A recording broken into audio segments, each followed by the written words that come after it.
அன்னை தகவல் சேனலில் இன்றைக்கி என்ன பார்க்க போகிறோம் அப்படின்னா, பொது சுகாதார மற்றும் நோய் தடுப்பு மருந்து துறை திருவண்ணாமலை மாவட்ட சுகாதார சங்கத்தில் பணின்னு போட்டிருக்காங்க. என்னென்ன போஸ்டிங் அப்படின்னா, ஸ்டாஃப் நர்ஸ் மற்றும் எம்எல்ஹெச்பி போஸ்ட்டுன்னு போட்டிருக்காங்க. இது விண்ணப்பிக்க வயது வரம்பு 50 வயதுக்கு கீழே இருக்கிறவங்க வரலும் விண்ணப்பிக்கலாம் அப்படின்னு சொல்லியிருக்காங்க. இதுக்கு எஜுகேஷ்னல் குவாலிஃபிகேஷன் என்ன அப்படின்னா, டிப்ளமோ இன் ஜிஎன்எம் முடித்தவங்க, அப்படி இல்லைன்னா பிஎஸ்சி நர்சிங் முடித்தவங்க இதுக்கு விண்ணப்பிக்கலாம் அப்படின்னு சொல்லியிருக்காங்க. விண்ணப்பிக்கிறவங்க கவர்மெண்ட் அப்ரூவ்டு ப்ரைவேட் நர்சிங் காலேஜில் படித்தவங்களும் இதுக்கு விண்ணப்பிக்கலாம். மேலும் இந்தியன் நர்சிங் கவுன்சிலில் ரிஜிஸ்டர் பண்ணியிருக்கணும் அப்படின்னும் சொல்கிறாங்க.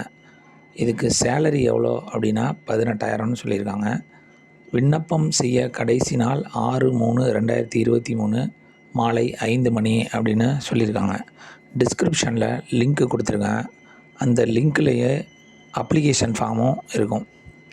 அந்த அப்ளிகேஷன் ஃபார்மில் தேவையான கல்வி தகுதி சான்று மற்றும் சிறப்பு முன்னுரிமை சான்று இருந்துச்சு அப்படின்னா வைங்க. முன்னுரிமை சான்றுங்கிறது என்னென்னா, ஃபிசிக்கலி சேலஞ்சு, அப்படி இல்லைன்னா முதல் பட்டதாரி, இந்த சான்று வச்சு விண்ணப்பிங்க. விண்ணப்பித்து வெற்றி பெற்று பணியில் சேருக. நன்றி, வணக்கம்.